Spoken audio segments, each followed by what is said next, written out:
Welcome to Depths Over Noise. Most of what reaches us each day is noise, louder opinions, faster takes, more urgency about less. It moves the surface of life, but it does not move the depth. And it is the depths that actually carry us. Think of the ocean. Waves crash, storms come and go, but the deep currents, quiet, vast, almost invisible, are what move the whole sea. Our minds are the same. There is a level of thought that is busy and reactive, and underneath it, there is a quieter level closer to the source of thought itself. It is the same field of awareness in every one of us. And this podcast is a place to spend time at that level, to slow down enough that depth becomes audible again. So let me turn to my guest. My guest today is Hal Elrod. Welcome, Hal. It is a tremendous joy to have you with us. Hal is the author of The Miracle Morning, and it's a book that is now practiced daily in more than 100 countries and has been translated into 37 languages. Hal started what has become a global movement around how we begin our day, and through it, he has touched the lives of millions of people. What I find remarkable, Hal, about your life and your activities and what you present to us is certainly what you teach, but even more significantly, what has become your life, your lived experience, in order to be able to teach it. In brief, at 20, Hal was hit head-on, literally, by a drunk driver at more than 70 miles an hour. He was clinically dead for 6 minutes, in a coma for 6 days, broke 11 bones, and was told he might never walk again. He walked out of the hospital weeks later on his own 2 feet. At 37, he was diagnosed with a rare cancer, an aggressive leukemia, given a 20 to 30% chance of survival. And he survived that too. He describes his mission in these words: to elevate humanity's consciousness, one person and one morning at a time. That is a mission very close to my own. Hal, what is it inside you that didn't let go? Yeah, it's a great question. And I've spent a lot of time really trying to understand it. And I think there's multiple answers. One of them is really referencing when I was 8 years old, I woke up to the sound of my mother screaming from her bedroom, "My baby, God, please don't take my baby."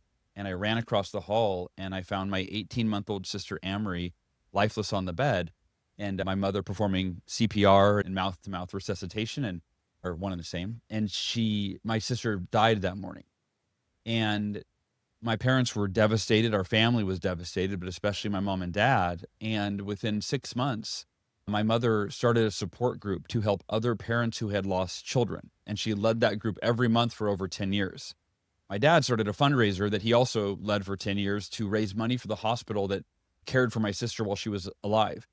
And subconsciously, I think that's where the seed was planted, that when you find purpose in your pain, and you use your adversity to help other people, it creates a sense of meaning and purpose and really the silver lining, if you will. And, there's that famous cliche phrase, which is everything happens for a reason. I think that the issue with that, though, is that it's our responsibility to choose the reasons, right? And I think that people often, if they go through adversity like I did, it's like, why me? Why, God, did this happen? And I actually asked the exact same questions, but with a very different tone and seeking a very different outcome. Meaning it wasn't a victim-based, why did this happen to me? I don't deserve it. It was, why me? God, why did this happen to me? What am I supposed to do with this? And within 2 weeks after I was found dead at the scene, and a week after I came out of the coma, I told my dad, "Dad, ever since I started in a career a year and a half prior, I was giving a lot of speeches." I said, "I think that's why this happened to me, or at least I'm deciding that's why this happened to me, is I've wanted to be a professional keynote speaker for a long time, but I didn't really have major adversity in my life to speak about. And maybe that's why this happened, is that I'm supposed to overcome the car accident and I'm supposed to learn to walk again and defy the odds. And then I can go share with other people how I did it so they can overcome their challenges and achieve their goals and so on and so forth. And it really, that is what happened.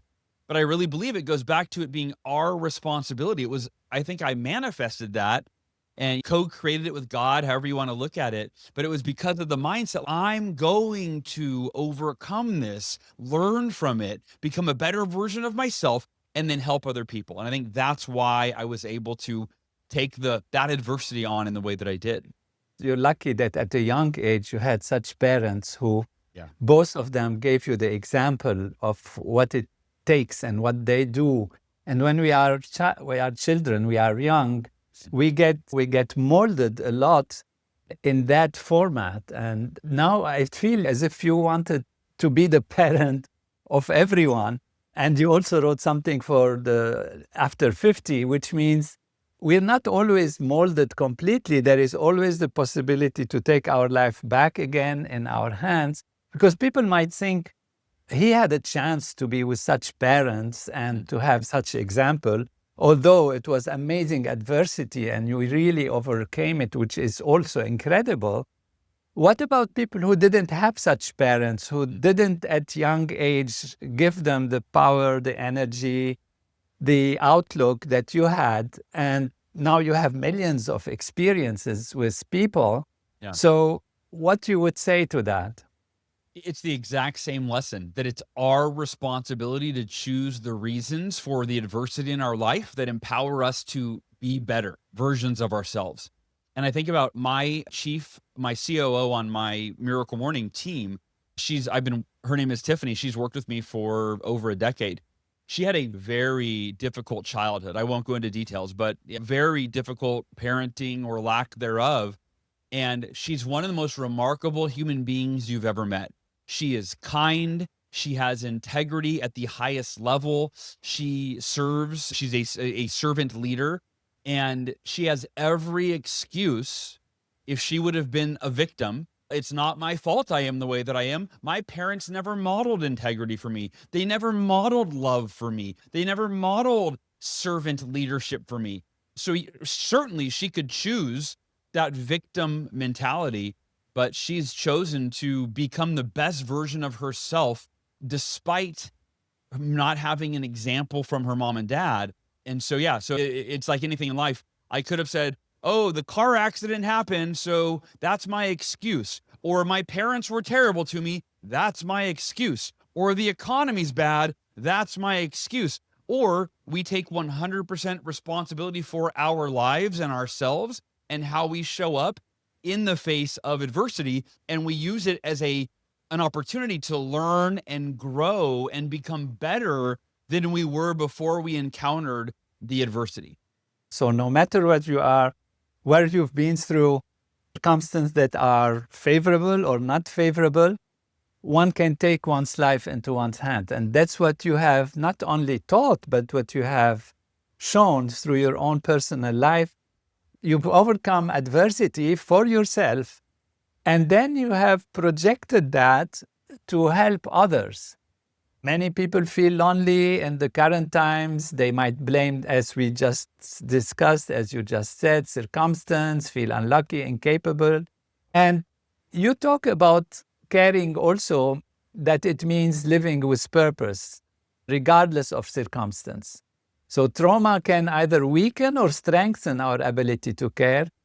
You have a fundamental formula to start with. You call it the miracle equation. Tell us about it. Yeah, the miracle equation, interestingly enough, it was a book that I wrote after I wrote The Miracle Morning. But the actual miracle equation concept I came up with in my own life about 9 years before I wrote The Miracle Morning. So it was something I was practicing for a long time. And it's made up of two very simple decisions.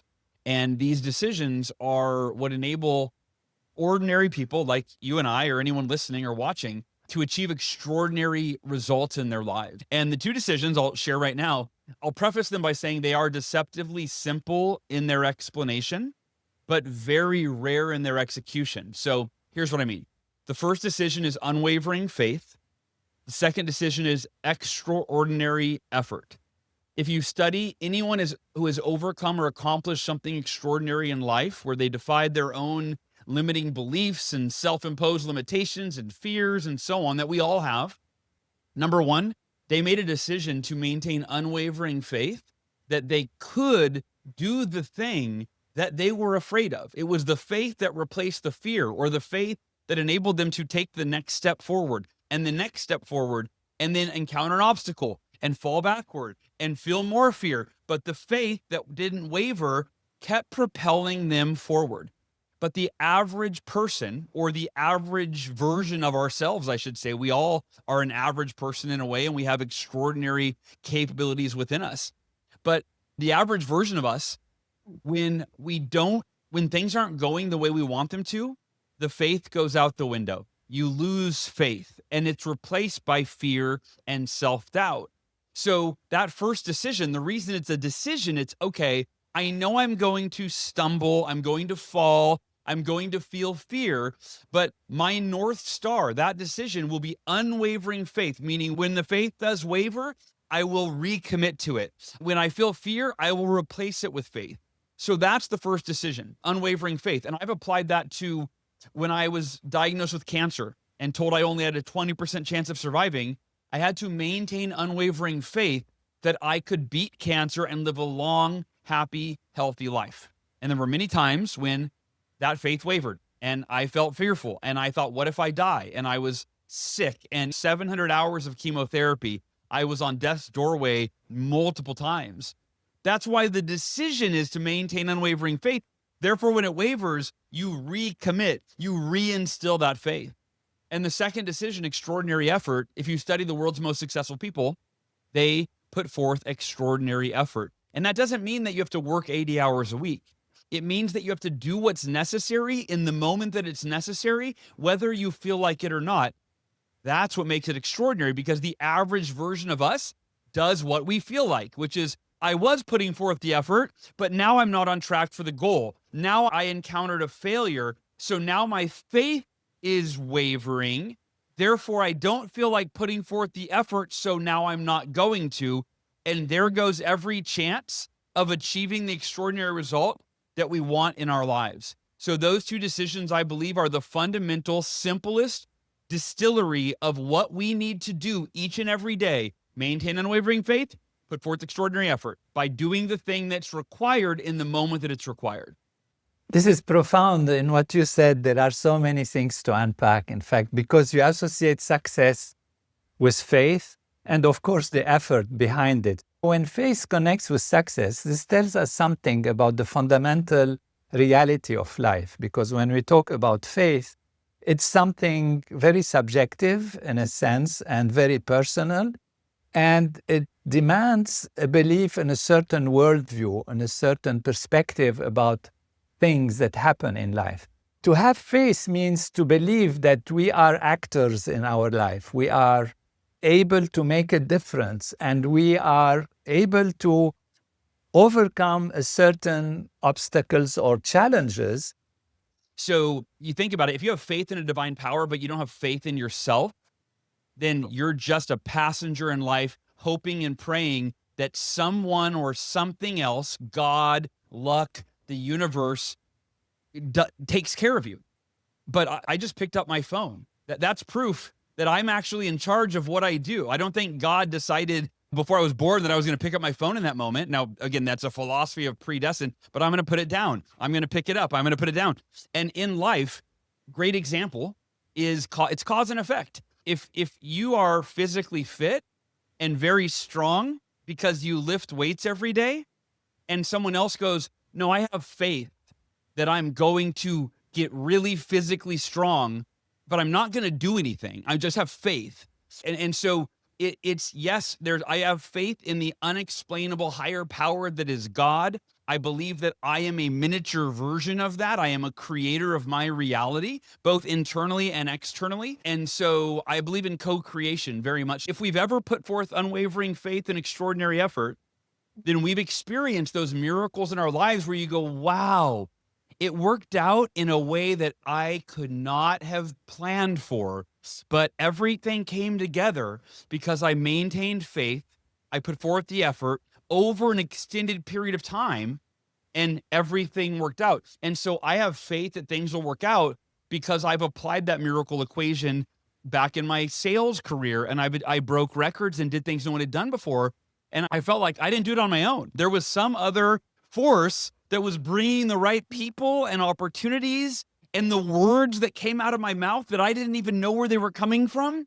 So yes, I have faith in the magic and the mysteries of life. And also, though, it then has to be reflected back within or through us that I am a creator of my reality. So I will take agency over my life, over my destiny, one day, one moment, one decision at a time. I don't know if you're aware, but we teach transcendental meditation, which... I'm aware. I'm certified, or I went through the whole weekend. Yeah.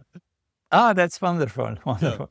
Which actually teaches to go back to the self, which is the source of all intelligence and creativity. Yeah. In few words, you transcend the surface value and go back to the inner, and from the inner become a co-creator. So we are not footballs of situations and circumstances. And you trust, this is also the faith coming in. Yeah. You trust that there is some orderliness, there is some logic for whatever reason things happen. It doesn't mean I should give up and I should continue because there is orderliness. And if I continue, I'll get the results. And you've proved that so beautifully in your personal life and the people that you have met. What was the first thing that you decided to do when you came out of coma? We're jumping now to specific, but it will be nice to... What did you decide? Yeah. So when I came out of the coma, so I was 20 years old when I was in the car accident. The coma was 6 days long, and I had broken 11 bones, as you mentioned. I had clinically died for 6 minutes, came out of the coma, and I had to face this unimaginable reality.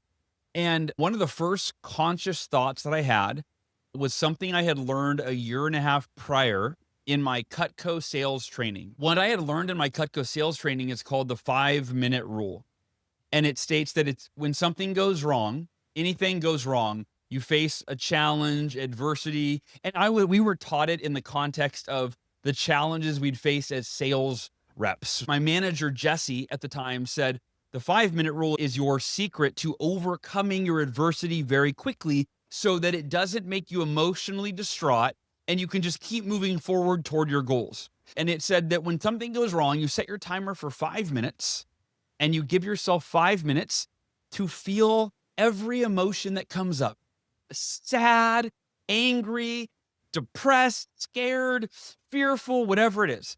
He said, fully express your emotions for 5 minutes. And when the timer goes off, you turn it off, you take a deep breath, and you say 3 very liberating words. Can't change it. I can't change what happened 5 minutes ago.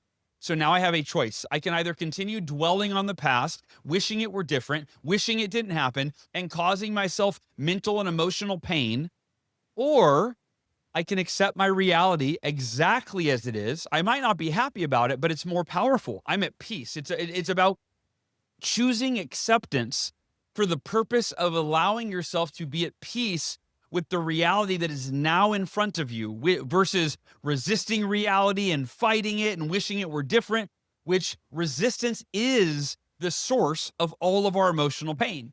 Acceptance, therefore, is the solution to that peace. And the first few times that I used the 5-minute rule, I had to hit the snooze button on my phone and I had to do it 2 or 3 or 4 times. So the 5-minute rule was like the 15-minute rule or 20-minute rule. But after a few days of doing it, I would set the timer and I would get upset. And then within a minute or two, I'd go, what's the point in dwelling on this for the next few minutes? I can just accept it now. I can't change it. It might as well move on. So because I had done that for a year and a half, almost every single day, when I came out of the coma, I went, I'm going to set my timer for 5 minutes. And to be honest, Dr. Tony, it took me about 5 days. I gave myself the grace of, this is a lot to process. If I never walk again and I'm in a wheelchair the rest of my life, what's that mean for my dating life? I'm only 20. What's that mean for my love to play basketball? I had to work through all of the circumstances, and I had to apply the 5-minute rule to each and everything. Okay, wait, I can't play basketball again? Okay, what's that? Can't change it.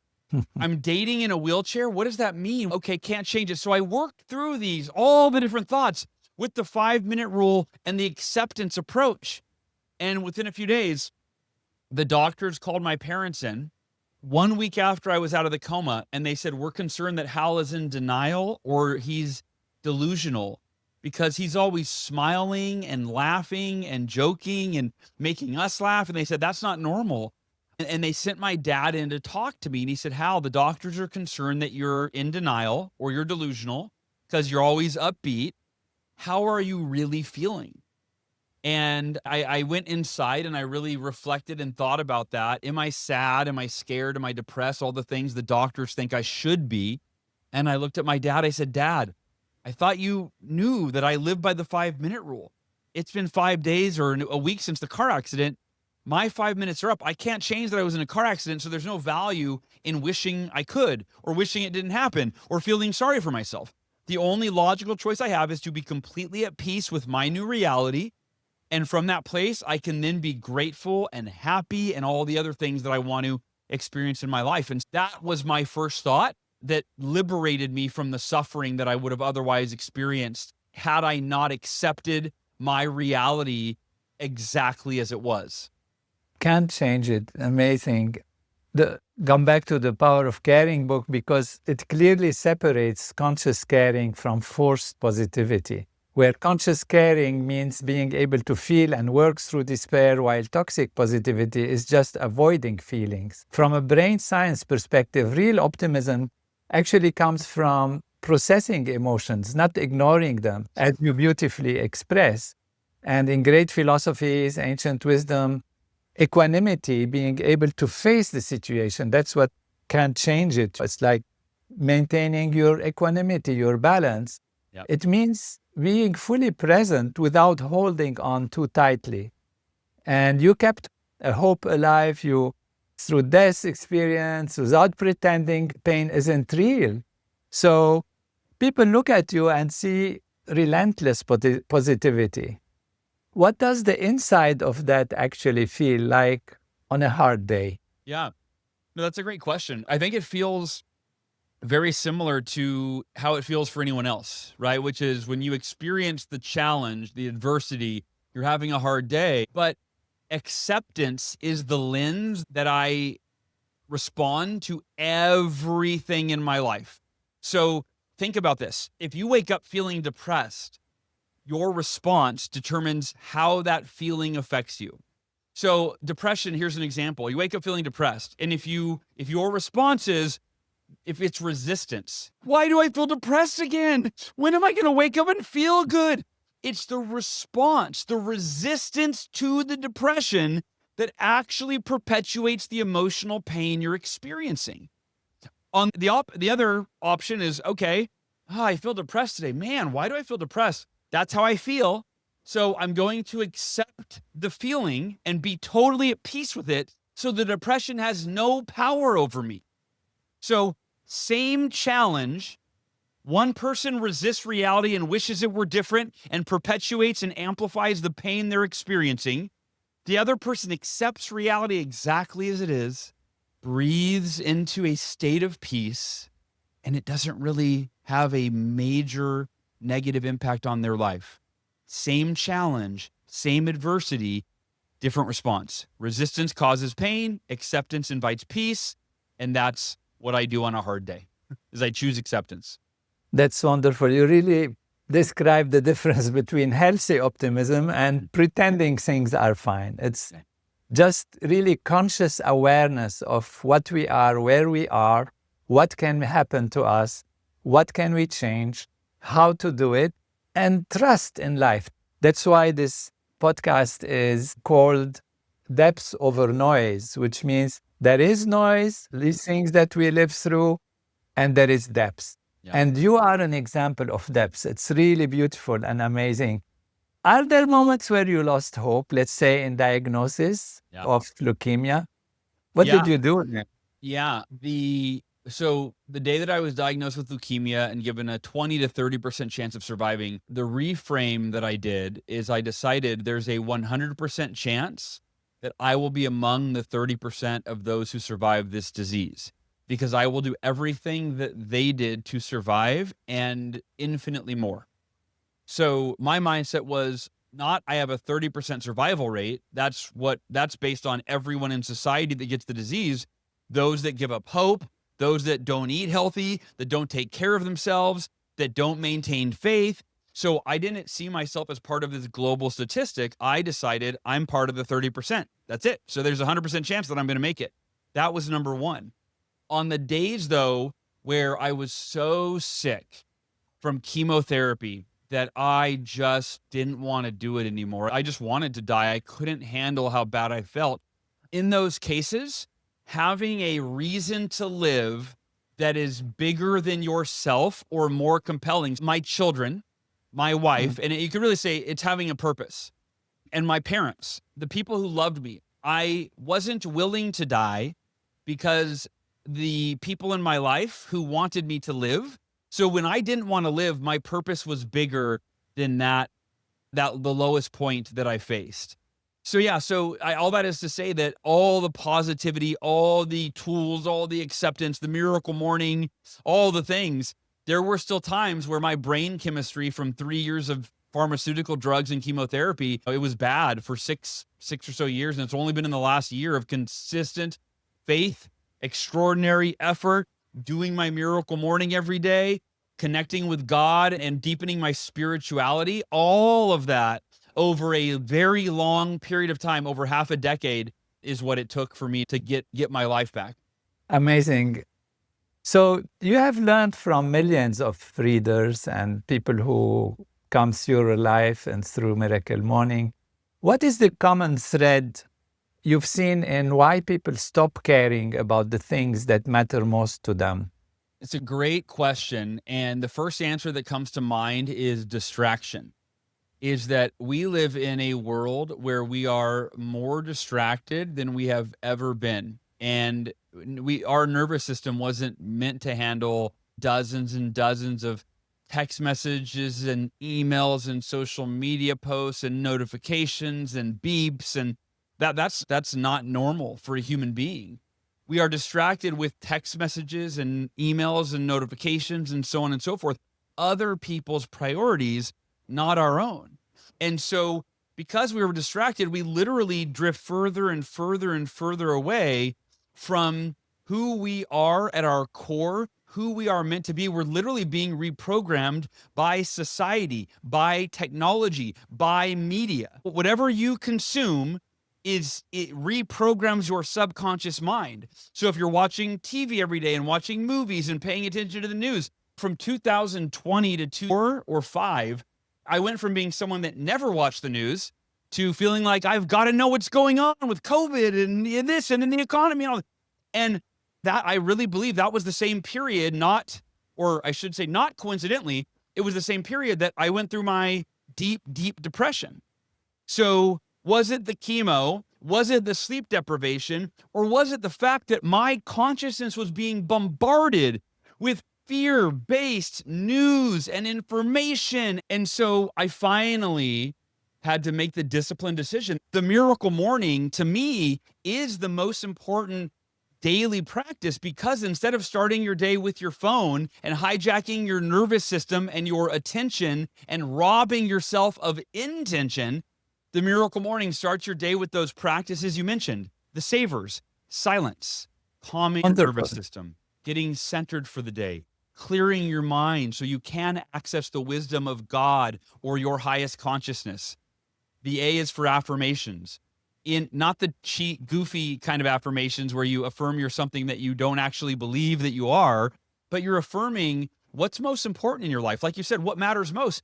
If you're distracted from that, you're not going to live in alignment with it. If you're affirming that every day and you're keeping it top of mind, you're programming your subconscious with what matters most. And then you visualize it. Those practices every morning ensure that you set yourself up to show up at your best every single day for the people that you love, and the people that you lead. And that is what the miracle morning is. It's not about waking up early. It's about waking up better. So by having that mental strength that you talk about, which can, of course, also be strengthened by practices like the Savers practice, for us, it's transcending as part of the meditation that you mentioned, the moments of silence, going back into the self. Yeah. And so it's wonderful that you have these actual techniques, specific ways to do it. When I started the Miracle Morning in 2008, the economy had crashed. I was desperate to turn my life around, and it worked. But I'm not in that place anymore. My life, by most measures, is in a good place. I've got a great, beautiful wife and a family, and financially, we're secure. And so why do I still do the Savers every day? 18 years later, why do I still do it? And the reason is my priorities have changed, but my commitment to start every day at my best has not. So it's doing the Savers to show up as the husband that my wife deserves, because I'm filling my cup in the morning. I'm taking care of myself, my mental and emotional well-being, so that I have the mental and emotional capacity to be empathetic and care about my wife and do things for her so that she does feel cared for. And same with my kids, and same with my team members and my community, and so on and so forth. So I think it's so important, that distinction that you made between caring as a feeling or a theory to actually caring as a practice. You've got to fill your cup every day so that you can pour into other people. It's really wonderful. There is a chapter in my book where it says caring as a verb. And here there is a story where a child comes and talks to his grandmother, and he says, "Grandma, I care about you. I care about you so much."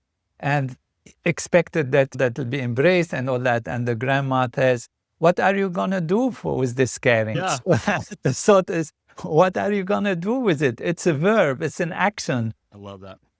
What do you hope people are still doing because of your work 50 years from now? Yeah, it's the Miracle Morning as the practice, but then it's how they're showing up for everyone else in their life. We have the Miracle Morning community as a Facebook group with 380,000 people or 360,000 people in it. And I always say, if you go in there, it's the finest example of human beings, meaning the community supports each other and loves each other and doesn't judge each other and nurtures. And it's because they're doing their Miracle Morning every day, right? So they're working through the trauma and the challenges and the anger and the judgment and the resentment. They're taking care of themselves in the morning so they can show up forever for themselves at their best, but other people at their best. And so that's it. My hope is that long after I am gone, the Miracle Morning is part of the culture. And it is in Korea. It's interesting. Roughly 30% of millennials in Korea have done the Miracle Morning. It's of the entire country. And my friend is Korean, and he went to visit there, and he sent me a message. He said, Hal, did you know? He goes, I'm here with my cousin. And he said that it's now part of their vernacular that if someone's having a good morning, they say they're having a miracle morning. And that was like mind-blowing to me. But to me, that kind of is, and it's more so in Korea than in America. But yeah, that would be my hope, is that the Miracle Morning outlives me. And I do not care if they remember my name. I do not need to be attached to the Miracle Morning. But while I'm here on earth, my mission is to reach from the 1 million to the 3 million to the 1 billion people. And I figure that's a big enough number that it'll probably give me a mission for maybe the rest of my life. It's so beautiful. You're really an expression of caring in its most advanced level. In my book, I argue that caring is the most advanced expression of human consciousness and the most practical response to the loneliness epidemic. Yeah. You spent your life showing that what it looks like to keep choosing caring, even when the world has given you every reason to stop. If our listener takes one thing from this conversation into tomorrow, what would you want it to be? And you said it in so many ways, but as we come to the conclusion. Absolutely. Yeah. So here's what I would say is that every person listening to this or watching this, you've got to know in your soul that you are just as worthy, deserving, and capable of everything that you want, that you're willing to commit to in your life as any other person on this planet. You mentioned consciousness, Dr. Tony, that we are all consciousness. Consciousness is the universal source of God energy. It's of spirit, and it's not that one consciousness is more worthy than another consciousness, right? Consciousness is the limitless energy within us. And it's only our limiting beliefs that limit what's possible for us. And yeah, keep going. Wake up every day with knowing that you are divine, you are limitless, you are just as worthy, deserving, and capable as any other person on this planet. And then live in alignment with that truth. Beautiful. Hal, one book that taught you the most about caring?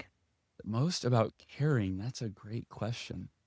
I don't know, what comes up for me is The Untethered Soul. That was the first book that came to my mind, but I can't tell you what about caring it taught me.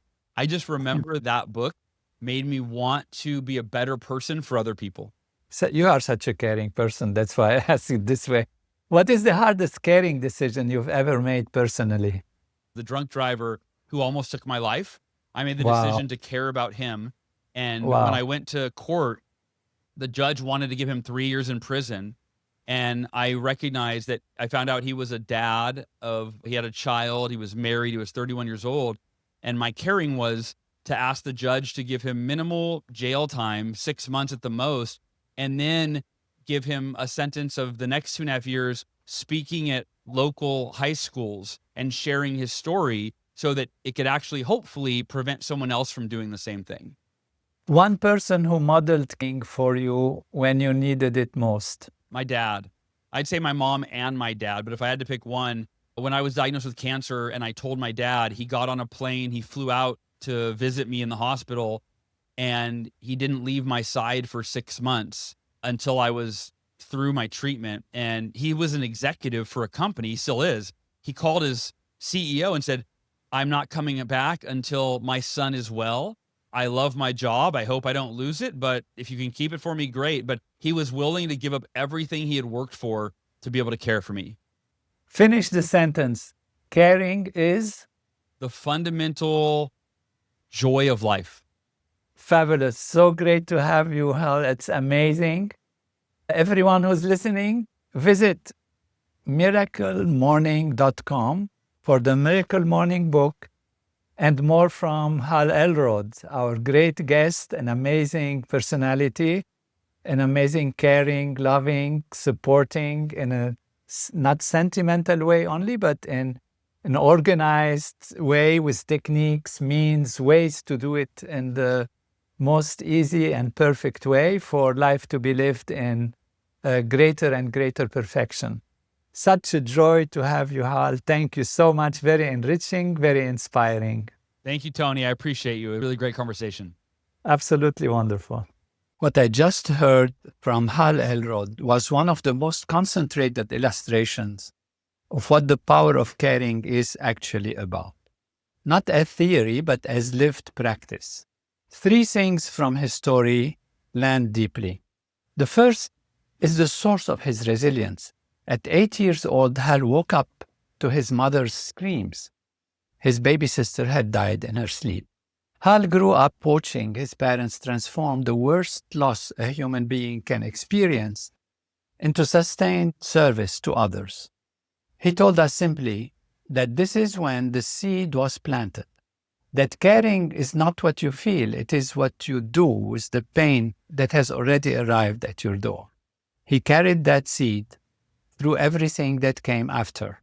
The head-on collision at 20, the leukemia diagnosis at 37, the years of post-treatment depression, and out of it, he built one of the most widely practiced mourning disciplines in the world. The second is the maturity of his philosophy. Hal does not preach forced positivity. He does distinguish very precisely between resistance and acceptance. The fact that the same principle shows up in the laboratory and in 5,000-year-old traditions and in sales scripts for kitchen knives, that is one of the quiet ways the truth reveals itself. Three things then that I take from Hal's conversation into my own work. First, caring is a verb. There is a chapter in my book where a child tells his grandmother, I care about you so much. And the grandmother asks, what are you going to do with this caring? Hal's life is, in a real sense, the answer. This is caring as patience, not caring as sentiment. Caring as practice, not caring as just a feeling. Second, the inner ground beneath sustainable caring is real, and it can be cultivated. The Savor's practice, Hal teaches, silence, affirmation, visualization, exercise, reading, scribing. And the transcendental meditation we teach are different doors into the same fundamental reality. The mind that returns daily to its own deeper source becomes capable of caring without burning out. The mind that does not eventually does burn out. Hal is a living evidence that the inner ground is not optional. It is the foundation that makes the rest of caring life possible. Third, caring sometimes asks more of us than we believe we have to give. And that very asking is the moment when we discover what we are. Hal's choice to advocate for the drunk driver was only possible because caring had been built into the structure of the self over years of daily practice. That kind of caring does not arrive when we decide we want it. It arrives when we have prepared the ground for it. To everyone listening, Hal said, and said it best at the end, caring is the fundamental joy of life. If there is one sentence to take with you out of this conversation, that may be the one. The work Hal built will outlast him, and the world will be better for the seed his parents planted in him and for what he has grown out of it.